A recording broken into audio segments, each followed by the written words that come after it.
बच्चों आज बात करने वाले हैं कक्षा 10 के पाठ सांख्यिकी की। इससे पहले कक्षा 9 में 8 में 7 में भी हम इसके बारे में पढ़ चुके हैं। इस सांख्यिकी चैप्टर में बच्चों ज़्यादा पीछे नहीं जाऊंगा मैं। इसमें हमें 3 चीज़ें फाइंड करनी होगी। सबसे पहला होगा माध्य, दूसरा होगा माध्यिका और बच्चों तीसरा होगा बहुलक। अपने वीडियो में हम एक एक करके तीनों टॉपिक्स को कवर करेंगे। आज के इस वीडियो में हम बात करने वाले हैं केवल माध्य के बारे में। बच्चों माध्य का फॉर्मूला जो हम पिछली क्लासों में पढ़ चुके हैं वो अवर्गीकृत आंकड़ों के लिए था, जिसमें सीधे सीधे आंकड़े हमें दिए होते थे और हमें माध्य की गणना करनी थी। तो उसके लिए हम फॉर्मूला यूज करते थे प्रेक्षणों का योग बटे प्रेक्षणों की संख्या। जितने भी आंकड़े या प्रेक्षण हमें दिए जाते थे उन सबका योग हम यहाँ ऊपर लिख लेते थे और उन प्रेक्षणों की जितनी भी संख्या थी उसको हम यहाँ नीचे लिख लेते थे और उसको सोल्व करके हमें माध्य मिल जाता था। ये जो था ये अवर्गीकृत आंकड़ों के लिए था। कक्षा 10 में जो हमारा टॉपिक है वो वर्गीकृत आंकड़ों के लिए है। वर्गीकृत आंकड़े वर्ग अंतराल के रूप में दिए होते हैं। कैसे होते हैं उसके लिए मैं यहाँ एक सारणी आपके लिए बना देता हूं बच्चों। इस तरह से होंगे, जैसे पहला कॉलम बना होगा वर्ग अंतराल का और उसके बाद यहां लिखी रहती है बारंबारता। वर्ग अंतराल इस तरह से हो सकता है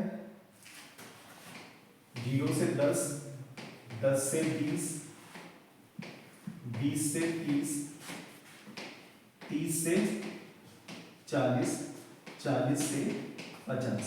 इसका मतलब ये होता है कि 0 से लेकर 10 तक की अगर कोई संख्या है तो वो पहले वर्ग अंतराल में गिनी जाएगी। केवल 0 से 10 तक, 10 इसमें इंक्लूड नहीं होता है। 10 से लेकर 20 तक की अगर कोई आंकड़ा है, कोई प्रेक्षण है तो वो इस वर्ग अंतराल में आएगा। मतलब 10, 11, 12, 13, 14, 19 तक की संख्या इसमें होती है। ऐसे ही सब में नीचे भी होगा। निम्न सीमा इसमें इंक्लूड होती है, उच्च सीमा इंक्लूड नहीं होती। निम्न सीमा का मतलब ये वाला, ये कहलाता है निम्न सीमा और जो ये पीछे लिखा होता है ये कहलाता है उच्च सीमा। सभी में ये निम्न और ये उच्च, सभी में इस तरह से ही होगा। आगे वाला निम्न, पीछे वाला उच्च। जो डाटा जितनी बार आता है उतनी ही उसकी बारंबारता हो जाती है। बारंबारता को फ्रीक्वेंसी बोलते हैं, इसको हम F से प्रदर्शित करते हैं। तो ये निम्न सीमा, उच्च सीमा सब समझ गए होंगे। मान लिया पहले की बारंबारता 2 है, फिर 3, फिर 4, फिर 2 और इसकी बारंबारता 4। इस तरह से हम आंकड़ों को इकट्ठा कर सकते हैं। तो इस तरह का जब वर्ग अंतराल दिया हो और प्रेक्षण दिए हो तब हम माध्य किस तरह से निकालेंगे उसके बारे में आज हम चर्चा करने वाले हैं। तो बच्चों माध्य ज्ञात करने की हमारे पास में 3 विधियां हैं। सबसे पहली होती है प्रत्यक्ष विधि, दूसरी होती है कल्पित माध्य विधि और तीसरी होती है पद विचलन विधि। 3 विधियां हैं हमारे पास में माध्य ज्ञात करने की। सबसे पहली है प्रत्यक्ष, दूसरी है कल्पित माध्य, तीसरी है पद विचलन विधि। इन तीनों के फॉर्मूले में लिखता हूं x बार बराबर सिग्मा fi xi बटे सिग्मा fi। ये पहले के लिए फॉर्मूला होता है। दूसरे का फॉर्मूला होता है a plus sigma f I D I बटे सिग्मा एफ आई।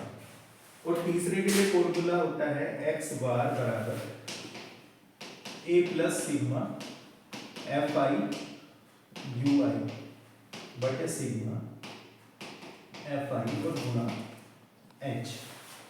तो तीनों के फॉर्मूले मैंने लिख दिए हैं। ये सिंपल फॉर्मूला है प्रत्यक्ष विधि का। दूसरा कल्पित माध्य का फॉर्मूला है, जहां ए है हमारा कल्पित माध्य, और इसमें डी आई बराबर होता है बच्चों एक्स आई माइनस ए। वैसे ही इसमें यू आई बराबर होता है एक्स आई माइनस ए बटे एच, और एच होता है वर्गमाप। इसमें बहुत सारी ऐसी चीजें हैं जो अभी आप नहीं जानते हो, तो अभी थोड़े आगे जाके सब बच्चों समझ में आ जाएगा। एक्स आई कहां से निकलेगा, एफ आई कहां से निकलेगा, ए क्या होगा, एच कैसे निकलेगा। तो चलो अब पहले मैं बात करता हूं प्रत्यक्ष विधि की। एक सारणी बना लेते हैं, जहां मैं लिख लेता हूं वर्ग अंतराल,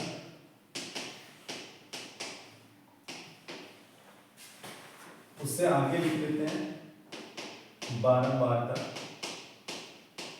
इसको बोलते हैं एफ आई। उसके बाद में आता है एक्स आई। पहले सारणी बना लेंगे, उसके बाद समझेंगे कि एक्स आई का मान निकलेगा कैसे। 0 से 10, 10 से 20, ये 20 से 30 और 30 से 40। ये वर्ग अंतराल मुझे दिए गए हैं। अब मैं इनकी मान लो बारंबारता पहले की 2 है, इसकी 3 है, इसकी 4 है, इसकी 1 है। ये जो एक्स आई होता है, ये होता है वर्ग चिन्ह। ये जो हमारे वर्ग अंतराल लिखे हैं, पहला, दूसरा, तीसरा, चौथा, इसका वर्ग चिन्ह क्या है। तो वर्ग चिन्ह का सीधे फॉर्मूला है एक्स आई बराबर उच्च सीमा प्लस निम्न सीमा बटे 2। मतलब upper limit plus lower limit और उसका आधा। जहां भी हमें वर्ग अंतराल निकालना होगा, हमें यही फॉर्मूला यूज करना है वर्ग चिन्ह के लिए। उच्च सीमा प्लस निम्न सीमा बटे 2। जैसे पहले के लिए 10 प्लस 0 बटे 2, तो 10 बटे 2। तो हमारा जो वर्ग चिन्ह आएगा, पहले के लिए आ जाएगा 5। वैसे ही 10 और 20 का मतलब हो गया 30, और 30 का आधा हो गया 15। तो या तो बच्चों इस तरह से निकाल सकते हैं, उच्च सीमा और निम्न सीमा को जोड़ के उसका आधा कर ले। नहीं तो दूसरा तरीका ये है कि इन दोनों के बीच में 10 का अंतराल है, उस अंतराल का आधा करके निम्न सीमा में जोड़ लें। अंतराल का आधा मतलब 10 का आधा 5, निम्न सीमा 0 में 5 जोड़ेंगे 5, 10 में 5 जोड़ेंगे 15, 20 में 5 जोड़ेंगे 25 और 30 में 5 जोड़ेंगे 35। तो ये हमारा एफ आई आ गया, ये एक्स आई आ गया। और प्रत्यक्ष विधि में आगे यूज होना था एफ आई एक्स आई। अब हमें क्या करना है, एफ आई गुणा एक्स आई निकालना है। तो 2 गुणा 5, 3 गुणा 15, 4 गुणा 25, 1 गुणा 35। 2 बच्चे 10, 15 दिया 45, 25 चौका 100 और 35 एकम 35। अब मैं अपना फॉर्मूला लिखता हूं बच्चों, इसको साफ कर लेते हैं। फॉर्मूला था हमारा एक्स बार बराबर sigma f i x i बटे sigma f i. Sigma f i x i का मतलब है सारे एफ आई एक्स आई के गुणनफलों का योग, और सिग्मा एफ आई का मतलब है सारी बारंबारताओं का योग। तो यहां इसका योग लिख लेते हैं, योग 3 और 2 5 और 4 9 और 1 10। एफ आई एक्स आई का योग होगा 5 और 5 10, 4 और 1 5 और 3 8 और 1 190।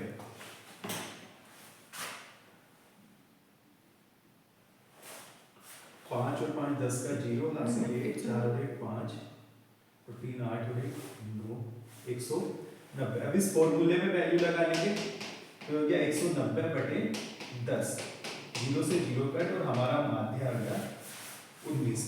इस तरह से हम प्रत्यक्ष विधि से किन्हीं वर्गीकृत आंकड़ों का माध्य ज्ञात कर सकते हैं। बच्चों अब आगे बात करने वाले हैं कल्पित माध्य विधि की। तो कल्पित माध्य विधि का सिंपल फॉर्मूला अभी हमने लिखा था, x बार बराबर a plus sigma fi di बटे सिग्मा f। इस फॉर्मूले का प्रयोग करके किस प्रकार से हम माध्य ज्ञात कर सकते हैं आगे सीखते हैं। इसके लिए मैंने एक क्वेश्चन लिखा है जो हमारी पहली प्रश्नावली का दूसरा क्वेश्चन है। किसी फैक्ट्री के 50 श्रमिकों की दैनिक मजदूरी बंटन इस प्रकार है। यहाँ पे इसने मजदूरी का बंटन दिया है वर्ग अंतराल 500 से 520, 520 से 540, 540 से 560, 560 से 580, 580 से 600 और प्रत्येक वर्ग अंतराल के लिए श्रमिकों की संख्या भी हमें दी गई है। इसने कहा है 50 श्रमिक हैं, तो इन 50 श्रमिकों की माध्य मजदूरी हमें ज्ञात करनी है। तो बच्चों सबसे पहले इसके लिए हम एक टेबल बना लेंगे। ये टेबल मैंने पहले से बना के रखी। इसमें सबसे पहला कॉलम हमने बनाया दैनिक मजदूरी रुपयों में, तो यहाँ वर्ग अंतराल हमने लिख लिया। उसके बाद इसमें श्रमिकों की संख्या जिसको हम बारंबारता के रूप में प्रयोग करेंगे fi वो दिया है। उसके बाद हमारे निकालने के लिए बचा है xi होता है उच्च सीमा प्लस निम्न सीमा का आधा या इन दोनों वर्ग अंतरालों के अंतर का आधा करके निम्न सीमा में जोड़ लेंगे। तो 500 और 500 के बीच में अंतर है 20 का, इसकी जो वर्ग माप है वो 20 है और 20 का आधा हो जाएगा 10। निम्न सीमा में 10 जोड़ लेंगे तो 500 और इसका पहले वाले का हो जाएगा 510, दूसरे का 530। यहाँ भी अंतर 20 का ही है तो उसका आधा 10 होके यहाँ हो जाएगा 550, यहाँ 570 और यहाँ 590। तो इस तरह से xi हमें मिल जाता है। अब मेन टास्क ये है कि हम ये जो xi आया इसमें से बीच वाले नंबर को हम कल्पित माध्य मान लेंगे। हम ये कल्पना कर लेंगे कि इसमें ये जो नंबर है 550, बीच में यही आ रहा है, दो इसके संख्या ऊपर है दो नीचे है, ये जो 550 है ये हमारा कल्पित माध्य है।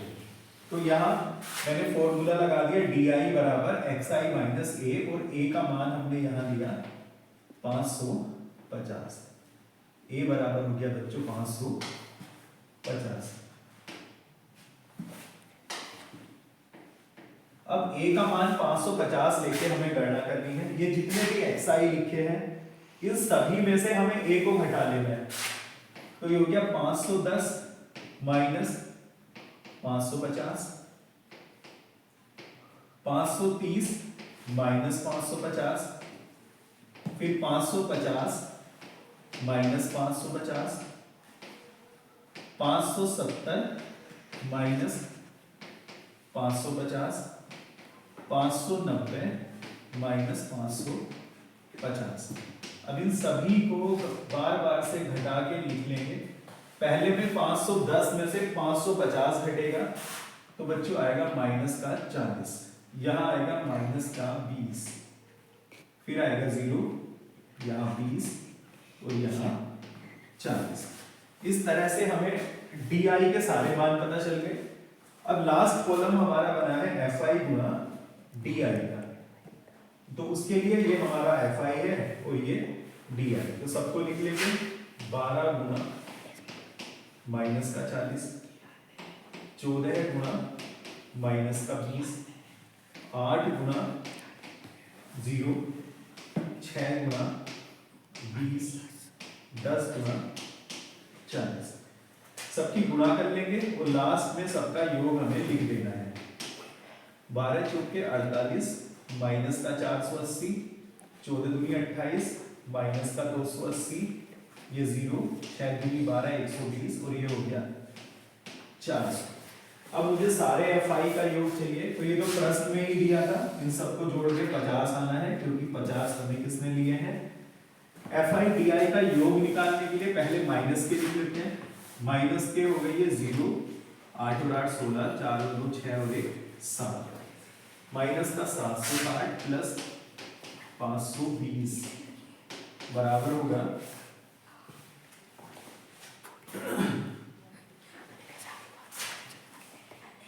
माइनस का 0 4 और 7 में से 5 गया 2, तो यहाँ FI DI बराबर हो गया बच्चों माइनस का 240। अब जो हमारा मेन फॉर्मूला है, मेन फॉर्मूले में हमें ये मान लगा लेंगे। मेन फॉर्मूला है हमारा x बार बराबर a plus sigma FI DI बटे सिग्मा FI। a का मान है बच्चों 550 प्लस सिग्मा FI DI का मान आया हमारा माइनस का 240, तो माइनस का 240 और सिग्मा FI का मान आया 50। अब इसको हमें हल कर लेना है।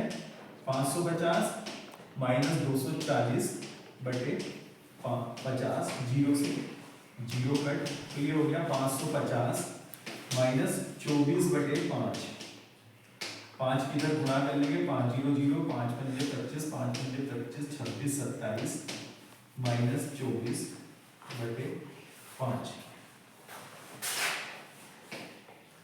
तो x बार बराबर हो गया 27 26 बटे 5, 5 से काट देंगे इसको, 5 पंजे 25 हासिल लगे 2, 5 चौक 20, 5 पंजे 25, 5 दूनी 10, 545.2। इस तरह से हमारा जो माध्य है वो ज्ञात हो जाएगा। तो ये बिल्कुल सिंपल सा तरीका है माध्य ज्ञात करने का। बच्चों अब बात करने वाले हैं अपने तीसरे फॉर्मूले की, जिसका नाम था पग विचलन विधि। उसके लिए हमने इसी प्रश्नावली के प्रश्न संख्या 9 का उपयोग किया है। अभी बच्चों तीनों विधियां हमें आनी चाहिए। परीक्षा में कई बार सवाल सीधे आता है कि माध्य ज्ञात कीजिए, और कई बार ऐसे आता है कि इस विधि का प्रयोग करके, प्रत्यक्ष विधि से या कल्पित माध्य विधि से या पग विचलन विधि से किसी एक विधि का प्रयोग करके माध्य ज्ञात कीजिए। तो उस स्थिति में हमें करना क्या है कि हम तीनों विधियों को सीख के रखेंगे। तीनों मेथड हमें आने चाहिए, किस मेथड से हम किस प्रकार से माध्य की गणना करते हैं। अब हम अपने अंतिम वीडियो के अंतिम छोर पर पहुंच चुके हैं, जहां मैं आपको बताने वाला हूं कि हम पग विचलन विधि से माध्य की गणना किस प्रकार करेंगे। तो ये एक सारणी बना रखी है बच्चों, जो पहले से क्वेश्चन में दी गई है। 35 नगरों की साक्षरता दर्शाई गई है। हमें माध्य साक्षरता ज्ञात करनी है। ये यहाँ वर्ग अंतराल 45 से 55, 55 से 65, 65 से 75, 75 से 85, 85 से 95, 10-10 का वर्ग अंतराल यहाँ दे रखा है, और नीचे नगरों की संख्या भी दी है। अब आगे देखते हैं, एक सारणी बना लेंगे। सबसे पहला कॉलम साक्षरता दर के लिए, दूसरा नगरों की संख्या जो उसने हमें दी गई है उसको हम FI बोलते हैं। फिर हमें वर्ग चिन्ह निकालना है XI, XI के बाद XI माइनस A, पहले की तरह से ही जो हमारा कल्पित माध्य वाला फॉर्म था, A यहाँ भी कल्पित माध्य ही है। उसके बाद हमें UI निकालना होगा, जिसको हम बोलते हैं XI माइनस A बटे H। H यहाँ पे नया है, वो अभी प्रश्न के दौरान बताऊंगा ये H कहाँ से आया। और लास्ट में हमें इस FI और UI की गुणा निकालनी है। तो बच्चों सबसे पहले XI की गणना शुरू करते हैं। पहला वर्ग अंतराल है हमारा 45 से 55। 45 से 55 का मतलब 45 से और 55 के बीच में जो अंतर है वो 10 का है। उस 10 को ही हम H कहते हैं। जो इसकी वर्ग माप है ना, वर्ग माप का मतलब है कि दो निम्न सीमा और उच्च सीमा के बीच में कितना अंतर है, वो कहलाएगी वर्ग माप। तो यहाँ स्टार्टिंग से लेके लास्ट तक जितनी भी वर्ग अंतराल लिखे हैं सबके लिए वर्ग माप 10 है। अब ये 10 होने का मतलब है कि इस प्रश्न में h का जो मान होगा, h होता है वर्ग माप, वो होगा 10। अब देखो 10 है तो 10 का आधा हो जाएगा 5, निम्न सीमा में 5 जोड़ते चलेंगे, 45 में 5 जोड़ेंगे तो 50, 55 में 5 जोड़ेंगे तो 60, फिर 70, फिर 80 और फिर 90। अब इसमें से एक कल्पित माध्य हम ले लेंगे। कल्पित माध्य नॉर्मली हम बीच वाली संख्या लेते हैं, 2 ऊपर छोड़ दी 2 नीचे, तो a हो गया 70। अब इस कल्पित माध्य को क्रमशः सभी में से घटा लेना है। 50 माइनस 70, 60 माइनस 70, 70 माइनस 70, 80 माइनस 70 और 90 माइनस 70।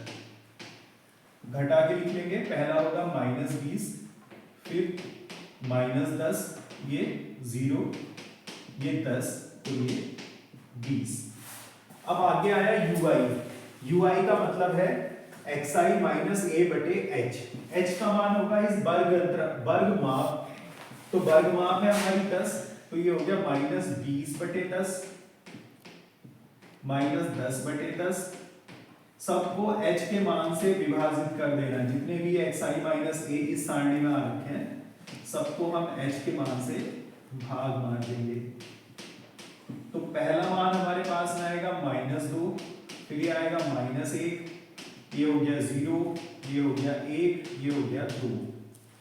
इन सब की गुणा fi के साथ कर देनी है, तो 3 गुणा -2, फिर है 10 गुणा -1, फिर 11 गुणा 0,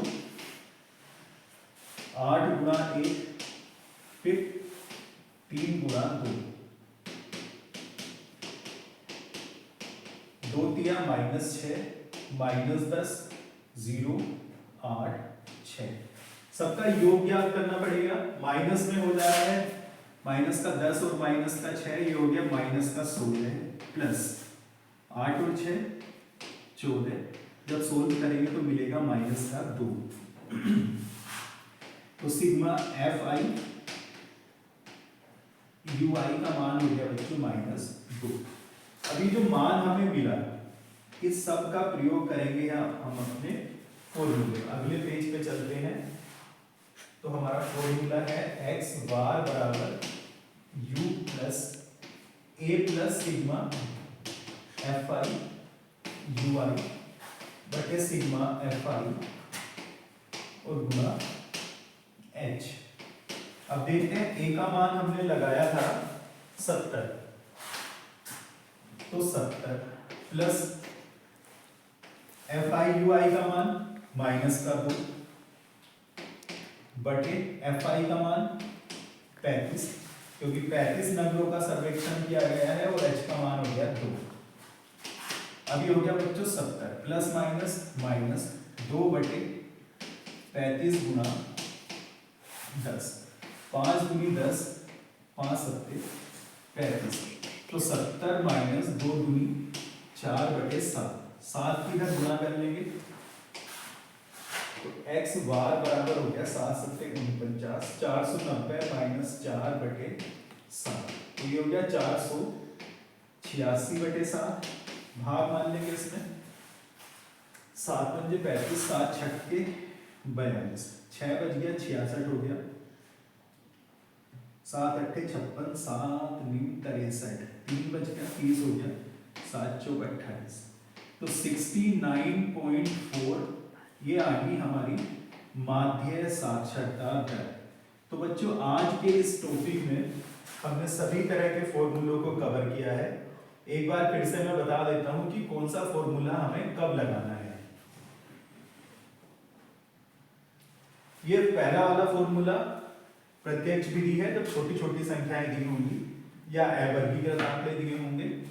दूसरा फॉर्मूला तब लगाना है जब हमारा xi थोड़ी बड़ी बड़ी संख्या हो। और पद विचलन विधि का प्रयोग बच्चों हम तब करते हैं जब हमें बहुत बड़े बड़े आंकड़े दिए गए हैं। तो तीनों फॉर्मूलों को एक एक करके आज हमने समझ लिया है। आज के वीडियो में इतना ही है। नेक्स्ट वीडियो में हम माध्यक और बहुलक के बारे में बात करेंगे बच्चों।